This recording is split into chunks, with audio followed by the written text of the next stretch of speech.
चलिए फिर करते हैं आज क्या, ट्राइंगल्स। ओके, तो तुमने 9th क्लास में तो पढ़ा होगा, सिमिलर ट्राइंगल्स पढ़ा है, सिमिलर ट्राइंगल्स, कॉन्ग्रुएंट ट्राइंगल पढ़े। तो सिमिलर ट्राइंगल्स के बारे में थोड़ा सा बताओ तो कौन बताएगा।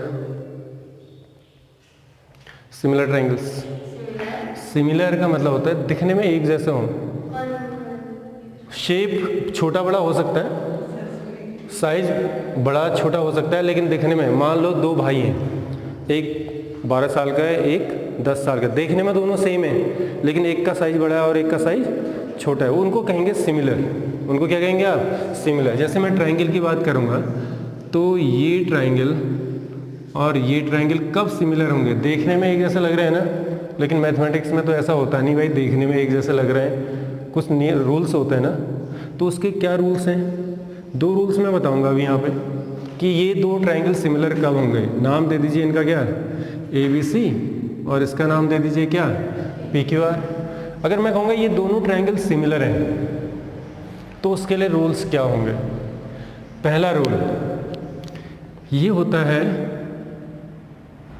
अगर एंगल्स के हिसाब से बोलो पहले, एंगल एंगल एंगल, मतलब अगर इसका एक एंगल इसके एक एंगल के इक्वल हो, इसका दूसरा एंगल इसके दूसरे एंगल के इक्वल हो, अगर आप ये A आपका P के इक्वल और C किसके इक्वल है? आपका R के इक्वल है।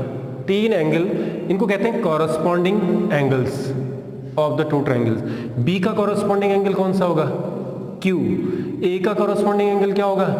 P। और C का कॉरस्पॉन्डिंग एंगल क्या होगा? R। तो अगर कॉरस्पॉन्डिंग एंगल 2 ट्राइंगल में सेम है तो क्या होगा? सिमिलर है। अब मैं कहूँगा कौन किसके सिमिलर है, इसको क्या लिखोगे? इसको लिखोगे ABC किसके सिमिलर है? ABC सिमिलर है किसके? PQR किसके? A का एंगल कॉरस्पॉन्डिंग एंगल क्या है? P। तो पहले P लिखोगे। A का कॉरस्पॉन्डिंग एंगल क्या है? P। तो पहले P लिखोगे। अच्छा, यहाँ पे B एंगल आ रहा है तो B के कॉरस्पॉन्डिंग क्या है? Q। और C का कॉरस्पॉन्डिंग एंगल क्या है? R। तो ABC किसके कॉरस्पॉन्डिंग है? PQR। ऐसा नहीं लिख सकते हो आप, ABC सिमिलर है किसके? QPR। नहीं लिख सकते हो। क्यों? क्योंकि A का कॉरस्पॉन्डिंग एंगल क्या दिख रहा है यहाँ पे? Q दिख रहा है। क्या है यहाँ पे? A का कॉरस्पॉन्डिंग एंगल Q है?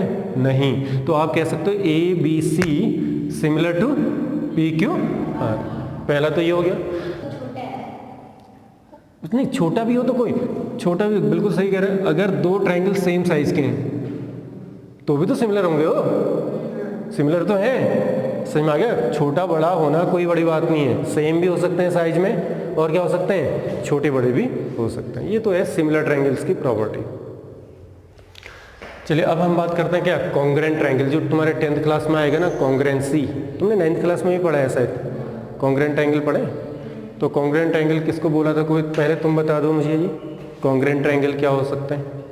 मान लीजिए 2 ट्राइंगल दिख रहे हैं आपको इस तरह से, देखने में भी सेम है और साइज में भी सेम है। सिमिलर ट्राइंगल में क्या था? सिमिलर ट्राइंगल में था देखने में एक जैसे है, साइज छोटा बड़ा हो सकता है। कॉन्ग्रुएंट ट्राइंगल में क्या हो सकता है? देखने में भी एक जैसा हो, शेप भी एक जैसा हो, साइज भी एक। शेप एंड साइज जानते हैं ना? शेप का मतलब बनावट कैसा है भाई, 2 हाथ मेरे भी हैं, 2 हाथ तुम्हारे भी हैं, 2 आंखें तुम्हारी भी हैं, 2 आंखें मेरी भी हैं, लेकिन तुम्हारी हाइट छोटी है, मेरी हाइट बड़ी है। हम क्या कॉन्ग्रुएंट हैं? नहीं। हमारा शेप एक जैसा है, इसका मतलब सिमिलर है। साइज अलग अलग है, कॉन्ग्रुएंट नहीं है। तो कौन मेरे को, कोई मेरे कॉन्ग्रुएंट है यहाँ पे? तुम में से कोई नहीं है, तू भी नहीं है, तेरी भी हाइट बहुत कम है। तो कोई तुम में से और मेरे में से कोई कॉन्ग्रुएंसी नहीं है। सिमिलैरिटी है, किसी के पास है, दोनों हाथ है ना, मेरे भी 2 हाथ हैं, 2 आंखें हैं, सबके हैं, मेरी भी 2 आंखें, 1 नाक है, 2 पाँव हैं, तो क्या है? शेप एक जैसा है ना, तो सिमिलर हो गए हम, कॉन्ग्रुएंट नहीं हुए। चलिए जी, कॉन्ग्रुएंसी में आते हैं। अब आप कैसे कहोगे कि ये और ये कॉन्ग्रुएंट है? नाम दे दीजिए इसको फिर से ABC, और इसको क्या नाम दे दीजिए? PQR। तो क्या कहोगे? अच्छा, जैसे कहोगे 2 ट्विन्स होते हैं, 2 ट्विन्स एक साथ ही पैदा होते हैं ना, देखने में ऐसा पहचान ही नहीं पाते तुम कि यार ये राम है कि ये श्याम है। वो 2-4 दिन तो समझने में लग जाता है यार कौन बड़ा है कौन छोटा, बहुत दिनों के बाद पता है। क्यों पता नहीं चल पाता उनका? क्योंकि उनका शेप भी एक जैसा है और साइज भी क्या है, एक जैसा है। दोनों चौड़े हैं।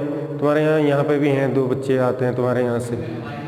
हाँ बिल्कुल, 2-4 दिन तो पता नहीं चला होगा तुम्हें कि यार कौन क्या है, क्योंकि उनका शेप भी एक जैसा है और साइज भी एक जैसा। उनको कहते हैं कॉन्ग्रेंट। तो इनके रूल्स हैं।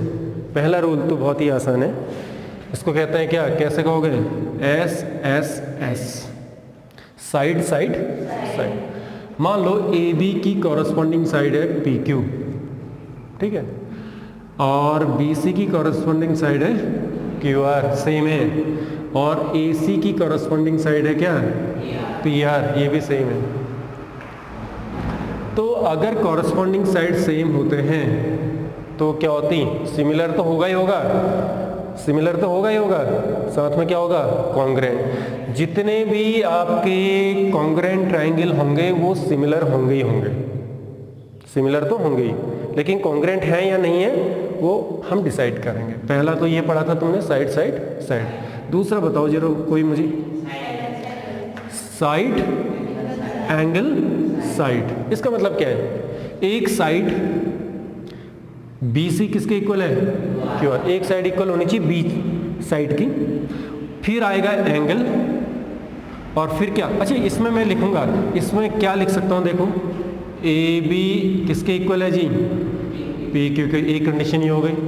इसमें क्या होगा, BC किसके इक्वल है, QR। तीसरी क्या लिखूंगा, AC इक्वल टू PR। ये तो हो गए 3 कंडीशंस। अब इसमें क्या कंडीशन लिखूंगा बताइए जरा। साइड लो, पहले कोई एक साइड लो, BC, इसको ले लीजिए BC इक्वल टू क्या होगा, QR। चलो जी बहुत अच्छी बात है, एक तो ये हो गया, एक साइड आ गया। फिर उसके बाद का एंगल लो दोनों का, angle C equal to angle R, ये हो गया। फिर उसके बाद की साइड लो, फिर कौन सी साइड लेनी पड़ेगी, क्या AB लेनी पड़ेगी, नहीं, साइड एंगल, फिर उसके बाद की साइड AC इक्वल टू, इसमें भी वही लेनी पड़ेगी, PR। भाई ये 3 कंडीशंस हो गई। तीसरा बताओ, SAS हो गया, A, इसको उल्टा कर दो, बदल दो, S के बदले A के बदले S, AS A। इसमें क्या लिखोगे, कंडीशन कैसे लिखोगे, इसमें कंडीशन कैसे लिखोगे। पहला एंगल ले लीजिए कोई भी, चलो मैं यहां से स्टार्ट करता हूं, एंगल B, इसका कॉरस्पॉन्डिंग एंगल क्या है, Q। ऐसा लिखना पड़ेगा, angle B equal to angle Q, एक ही हो गया। फिर आएगा उसके बीच की साइड, एंगल के से लगी हुई साइड BC इक्वल टू किसके, QR, ठीक है जी। फिर उसके बाद का एंगल A नहीं लेना पड़ेगा, एंगल साइड एंगल, सेम उसका भी लेना पड़ेगा, एंगल साइड। पता चला एंगल साइड एंगल ले लिया तो गड़बड़ हो जाएगी, बस समझ ना। जिस सीक्वेंस में आप यहाँ पे ले रहे हो उसी सीक्वेंस में यहाँ पे भी लेना पड़ेगा। तो बोलिए जी कैसे करोगे, BC, ये तो लिख दिया, angle C equal to angle R। Point समझ में आ गया। ये तो हो गया आपका कॉन्ग्रेंट। चले जी एक और है, कोई बता सकता है, तो 5 लिख सकते हैं। हाँ RHS होगा, उससे पहले लिख लो AAS, क्या बात है, एंगल एंगल साइड। चलिए जी कोई अगल बगल के एंगल ले लीजिए, अगल बगल के एंगल B ले लेता हूँ, इक्वल टू किसके इक्वल ले गए, एंगल Q। फिर दूसरा एंगल उसी के बगल वाला एंगल ले लीजिए। अगर एंगल ये और ये ले रहे हो तो फिर साइड अगली वाली लेनी पड़ेगी, एंगल एंगल, एंगल कौन सा ले लिया, C equal to angle R।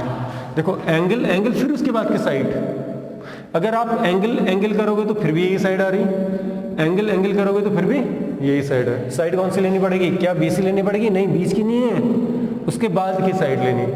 Side कौन सी है जी, AC किसके इक्वल होनी चाहिए, PR। ये आपका कॉन्ग्रेंट साइड। अब कौन सा ट्रायंगल किसके कॉन्ग्रेंट है बताइए जरा, मैं तो ऐसा लिख दूंगा ABC कॉन्ग्रेंट का साइन जानते हो, कॉन्ग्रेंट। मैं लिखता हूं QPR। क्या सही है ये? क्यों नहीं सही है जी? ए का कॉरस्पॉन्डिंग एंगल कौन सा है? ए का कॉरस्पॉन्डिंग एंगल है P। अच्छा, बी का कॉरस्पॉन्डिंग एंगल क्या है? Q। सी का कॉरस्पॉन्डिंग एंगल क्या है? R। तो ये लिखना पड़ेगा। मैं दे रहा हूं तुम्हें एक क्वेश्चन दे रहा हूं और तुमने कॉन्ग्रेंट दिखाना है। कौन किसके? दो ट्राइंगल हैं RST CDS। ये मेरा नाम है CDS ना, CDS। अच्छा, मैं ऐसा कर रहा हूं ना, इसको इसके इक्वल कर दे रहा हूं, इसको इसके इक्वल कर दे रहा हूं और इसको इसके इक्वल कर दे रहा हूं। ये कौन सा पोस्टुलेट है? कौन सा क्राइटेरिया से? ये क्या कॉन्ग्रेंट है? कौन सा को लग रहा है इसमें? Angle side angle, angle side angle, angle side angle. इसका मतलब क्या है? कॉन्ग्रेंट है। अगर कॉन्ग्रेंट है तो कौन किसके कॉन्ग्रेंट है? क्या RST? बताइए मुझे, RST किसके कॉन्ग्रेंट है? R का कॉरस्पॉन्डिंग एंगल C। बहुत अच्छी बात है। S का कॉरस्पॉन्डिंग एंगल, ट्राइंगल भी लगाना पड़ेगा, C हो गया। अरे यार चलो कोई बात नहीं, यहाँ नाम आगे दो बार आ गया। S का कॉरस्पॉन्डिंग S, बहुत अच्छी बात है। और बस बाकी जो बच गया, तीसरा तो बच गया एक ही। यहाँ कौन बचा है? T। सो यहाँ कौन सा बचा है? D। बस ये हो गया। समझ में आ गया ना? अगर मैं कहूँगा ट्राइंगल TRS का कॉन्ग्रेंट बताइए, TRS का। T का देखो, T का क्या बताया था हमने? T जो था ना, बचा हुआ था ना, T किसके इक्वल था? D के था। T था D। और R किसके इक्वल है? C। और यहाँ पे S किसके इक्वल है? S। तो कॉन्ग्रुएंसी लिखनी आनी चाहिए। कौन? देखो, इसको आगे पीछे कर दोगे तो गड़बड़ हो जाएगी। कॉरस्पॉन्डिंग एंगल साथ में लिखना पड़ता है। अच्छा, एक बात बताइए, इससे एक चीज और पता चलती है। मान लो आपको दे रखा है ये, भाई ये कॉन्ग्रुएंट है इसके, ये दे रखा है, इसका मतलब कौन सी साइड किसके इक्वल होगी? देखो यहाँ पे कौन सी साइड आ रही है? RS इक्वल टू, पहले दो ले लीजिए, CS। ये कह सकते हो आप, बिना ट्राइंगल को देख के, इसको देख के बता सकते हो कौन किसके इक्वल होगा, अगर तुमने कॉन्ग्रुएंसी सही से लिखी होगी। तो क्या होगा फिर? अगर मैं कहूँगा RT, अभी ट्राइंगल देखने की जरूरत ही नहीं तुम्हें। RT किसके कॉन्ग्रुएंट, किसके इक्वल होगा? RT पहला तीसरा, पहला तीसरा, CD। समझ में आ रहा है ना? और ये क्या होगा जी? ST, तीसरी साइड बच गई ST, तो किसके इक्वल होगी? SD के इक्वल होगी। तो बिना ट्राइंगल देखे आप कॉन्ग्रुएंसी अगर आपने लिखी है तो बता सकते हैं कि कौन सा साइड। एंगल का तो बहुत ही आसान है। R किसके इक्वल होगा? C के। S किसके इक्वल होगा? S के। T किसके इक्वल होगा? D के इक्वल होगा। पॉइंट समझ में आ गया ना? तो ये तो होगा कॉन्ग्रुएंसी, ठीक है ना? सिमिलर ट्राइंगल की एक प्रॉपर्टी बताऊं मैं तुम्हें, बहुत बढ़िया, जो बार बार काम आएगी। सिमिलर ट्राइंगल में बना देता हूँ यहाँ पे। कॉन्ग्रुएंट ट्राइंगल तो होंगे सिमिलर, ये भी आपके सिमिलर ट्राइंगल्स हैं। और मान लें ये नाम दे दीजिए आप ABC, और इसका नाम दे दीजिए, चलो यहाँ पे दे देता हूँ PQR। थोड़ा सा मैं गड़बड़ कर देता हूँ यहाँ। इसका ये एंगल इक्वल है, इसका ये एंगल इक्वल है, इसका ये एंगल इक्वल है। कौन किसके मैं कह रहा हूँ? Triangle ABC। और किसके सिमिलर है बताओ? A का कॉरस्पॉन्डिंग, A लिखा है मैंने, A का चलो P है, P। और यहाँ पे B का क्या है? R। और C का Q। ये इसका सिमिलर है। समझ में आ गया ना? सिमिलर ट्राइंगल है तो कॉरस्पॉन्डिंग साइड कौन पता करना आ रहा है? Corresponding side. यहाँ पे साइड इक्वल नहीं होंगी, हो भी सकती हैं और नहीं भी हो सकती। यहाँ पे इक्वल नहीं करेंगे। कॉरस्पॉन्डिंग साइड कौन सी हो? AB की कॉरस्पॉन्डिंग साइड क्या होगी? PR। BC की कॉरस्पॉन्डिंग साइड क्या होगी? RQ। और AC की कॉरस्पॉन्डिंग साइड क्या होगी? PQ। होता क्या है, सिमिलर ट्राइंगल की तुमने 9th क्लास में देखी होगी, प्रॉपर्टी देखी होगी, जो रेशियो होता है सिमिलर साइड का रेशियो सेम होता है। सिमिलर साइड का रेशियो क्या होता है? सेम। जैसे मैं कहूँगा, रेशियो जानते हो ना, कॉरस्पॉन्डिंग साइड का रेशियो निकालिए। ए बी का कॉरस्पॉन्डिंग साइड कौन सी है जी? ए बी की कॉरस्पॉन्डिंग साइड क्या है? पी आर इक्वल टू, ये देखो ए बी, समझ में आ गया ना? पहले इसकी साइड ले रहा हूं तो सब जगह इसी की साइड पहले लेनी होगी। A B upon P R, P R कहां पे? ये पी आर इक्वल टू कर दो, कोई भी साइड ले लो।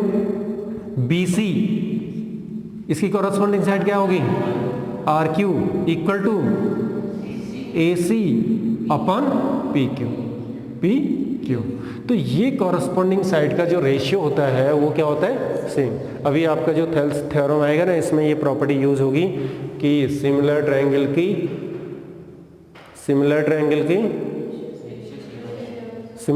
के कॉरस्पॉन्डिंग साइड का रेशियो क्या होता है? सेम होता है। इस बात को ध्यान दें, सिमिलर ट्रायंगल के कॉरस्पॉन्डिंग साइड का रेशियो, इसका कॉरस्पॉन्डिंग लेना पड़ेगा, इसका कॉरस्पॉन्डिंग लेना पड़ेगा, उनका रेशियो क्या होता है आपका? Same.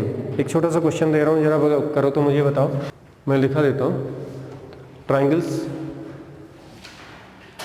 A B C similar to triangle P Q R. A B equal to 10 centimetre,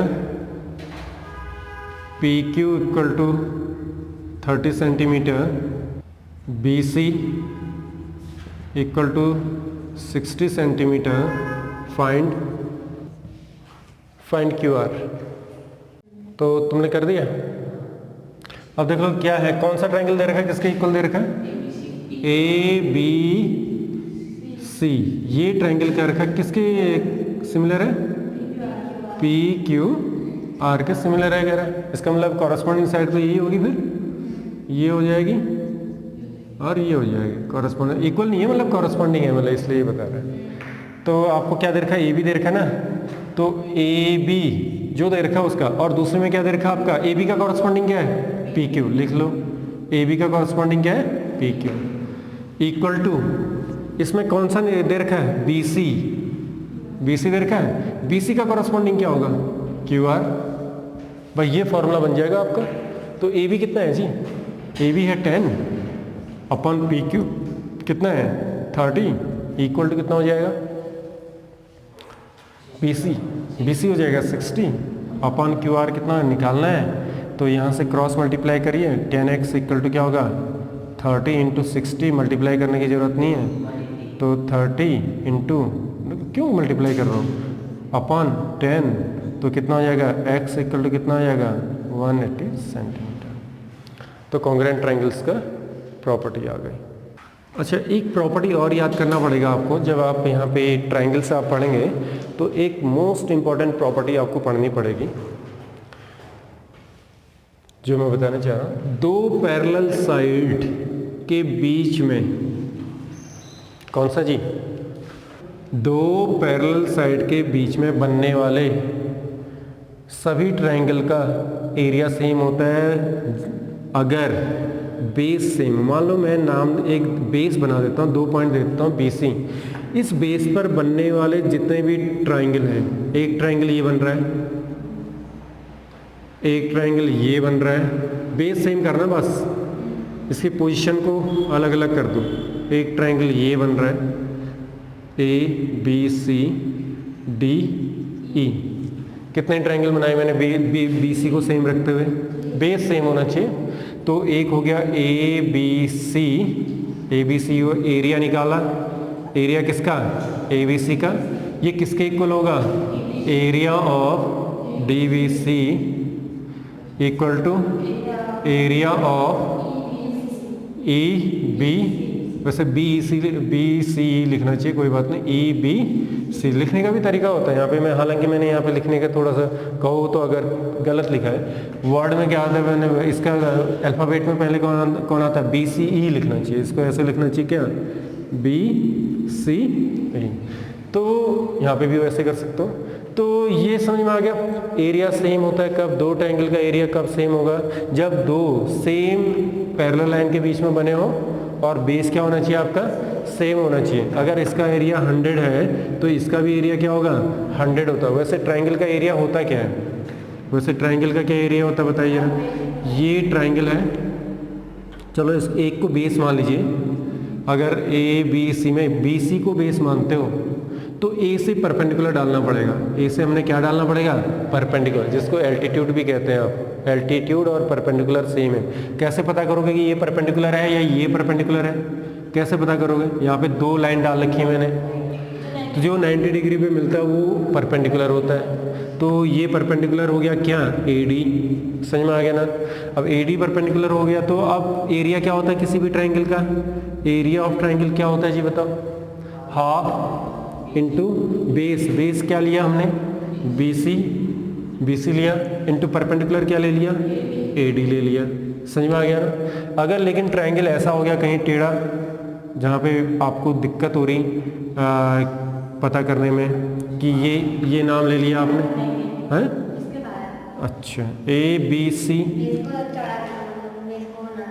तो अब देखो इसका परपेंडिकुलर तो यहाँ आएगा नहीं, 90 डिग्री पे तो मिल नहीं सकता।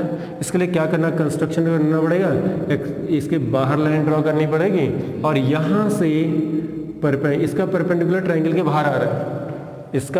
ये जो ट्राइंगल है इसका परपेंडिकुलर ट्राइंगल के बाहर आ रहा है, अंदर तो आ नहीं सकता। कितनी भी लाइन मिला दो यहाँ पे 90 डिग्री पे तो मिलनी है नहीं।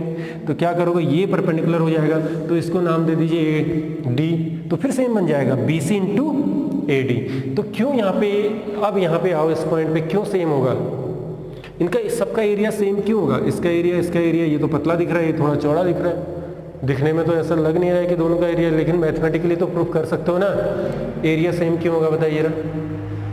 अभी बताया था ABC में ट्राइंगल ABC का लिखाते हैं, ये एरिया ऑफ ABC निकालते हैं 1/2 इंटू इसका बेस क्या है? BC। इसका क्या है? BC। और इस पे परपेंडिकुलर डाल दिया मैंने, देखो ये, इसको नाम दे दिया D, इंटू क्या होगा? AD। अच्छा, इसका परपेंडिकुलर क्या होगा? ये जाएगा, इसका परपेंडिकुलर ये जाएगा, इसको नाम दे दीजिए E। तो इसका एरिया क्या होगा? DBC। दिख रहा है? कंफ्यूजन तो नहीं हो रहा है ना? तो एरिया ऑफ DBC, इसका बेस कितना है? BC हो गया, बेस BC हो गया और परपेंडिकुलर किसके इक्वल हो गया? D के इक्वल हो गया, इक्वल टू, अब मैं बात कर रहा हूं इसकी EBC, BCE जो भी है ये आपका हो गया। तो बताइए क्या होगा? कैसे निकालोगे? हाफ इंटू बेस, इसका भी तो बेस ही है ना, BC है, BC इंटू परपेंडिकुलर डाल दीजिए, इसका F नाम दे दीजिए, ये हो जाएगा EF। लेकिन ये तो सेम दिख नहीं रहा है, फिर कैसे एरिया सेम हो जाएगा? इतना तो मेरे को समझ में आ रहा है, सब में सेम है, ये हाफ BC तो सेम है। लेकिन यहाँ, हाँ बिल्कुल, देखो ये AD आ रहा है और यहाँ पे DE आ रहा है और यहाँ पे क्या आ रहा है? EF आ रहा है। क्या ये तीनों सेम होंगे? परपेंडिकुलर लाइन के बीच में जो आपके हाइट्स होती हैं वो क्या होती हैं? सेम। अरे देखो ये हाइट और ये हाइट क्या होगी? सेम होगी, क्योंकि ये रेक्टेंगल फॉर्म करता है ना, रेक्टेंगल फॉर्म हमने, तो अगर ये x है तो ये भी x है, तो ये भी क्या होगा? x। तो आप यहाँ पे x लिख सकते हो, यहाँ पे x लिख सकते हो और यहाँ पे क्या लिख सकते हो? x। तो एरिया तीनों का क्या होगा? आपका सेम होगा। समझ में आ गया? तो इस पॉइंट को नोट करके लिख लो। तो एक नेक्स्ट क्वेश्चन, ओके। ABC क्या है? एक ट्राइंगल है, इसमें क्या दिया है? इसको बेस मान लेता हूँ। अगर BC को बेस मानूंगा तो क्या होगा? AD को परपेंडिकुलर मानना पड़ेगा। अगर AC को बेस मानूंगा तो क्या होगा? BD को परपेंडिकुलर, या इसका एल्टीट्यूड कहते हैं। 3 बेस हो सकते हैं, 3 परपेंडिकुलर हो सकते हैं, हाइट कहते हैं। अच्छा, इसका नाम क्या क्या होता है? इसका नाम हो सकता है परपेंडिकुलर ऑन द बेस, इसका नाम हो सकता है एल्टीट्यूड ऑन द बेस, या इसका नाम हो सकता है height of the triangle on the base BC। Height भी कह सकते हो इसको। अब होता क्या है, क्वेश्चंस क्या आते हैं इसमें? एक बेस दिया रहेगा, मान लेते हैं ये बेस दे रखा आपका 20 सेंटीमीटर और इसकी कॉरस्पॉन्डिंग हाइट दी गई होगी, इसकी कॉरस्पॉन्डिंग हाइट है 5 सेंटीमीटर, और दूसरा बेस दिया गया होगा और उसकी कॉरस्पॉन्डिंग हाइट निकालनी होती है। उसकी क्या होती है? कॉरस्पॉन्डिंग हाइट निकालनी होती है। तो कैसे निकालोगे? पहले इसको मानते हुए इसका एरिया निकालोगे, फिर इसको बेस मानते हुए एरिया निकालोगे, दोनों को क्या कर दोगे? इक्वल कर दोगे। एरिया 2 तरीके से निकालना पड़ेगा, किसका? ABC का। ABC का अगर मैं बेस BC को मान रहा हूँ, क्या होगा? BC इंटू इसकी कॉरस्पॉन्डिंग हाइट क्या हो जाएगी AD, निकालिए तो जरा, हाफ BC कितना दे रखा है जी 20 इंटू AD हो गया 5, तो क्या हो जाएगा 10, तो इसका एरिया कितना आएगा 50 यूनिट्स, कुछ भी हो सकता है, ये सेंटीमीटर स्क्वायर भी हो सकता है और मीटर। चलिए ये तो हो गया आपका एरिया निकाल दिया। अब इसको बेस मानते हुए दोबारा एरिया निकालिए, एरिया ऑफ सेम कर दीजिए, ABC equal to half BC को बेस मान, AC को बेस मान लीजिए, इंटू इसकी कॉरस्पॉन्डिंग हाइट लेनी पड़ेगी, कौन सी BE, तो फिर से निकालिए हाफ AC कितना दे रखा है 15 इंटू B कितना है जी X, चलो मान लीजिए इसको X मान लीजिए, तो ये दोनों को क्या कर दीजिए सेम कर दीजिए, क्या होगा जी 15x अपॉन 2 इक्वल टू कितना है भाई, ट्राइंगल तो वही है ना, ट्राइंगल तो सेम है, बस निकालने का तरीका अलग है। एक में हमने निकाला बेस को, BC को बेस माना, और एक में हमने किसको माना इस, तो एरिया तो सेम आएगा। तो 15 अपॉन 2x इक्वल टू कितना होगा जी 50 यूनिट्स, तो x इक्वल टू क्या होगा 50 into 2 upon 15, so x equal to कितना आ जाएगा 3, ये कितना आ जाएगा 10, तो आ जाएगा 20 अपॉन 3 यूनिट। यूनिट कुछ भी हो सकता है, ठीक है, सेंटीमीटर भी हो सकता है। तो ये आप क्या कर सकते हैं कि किसी भी हाइट को आप निकाल सकते हैं।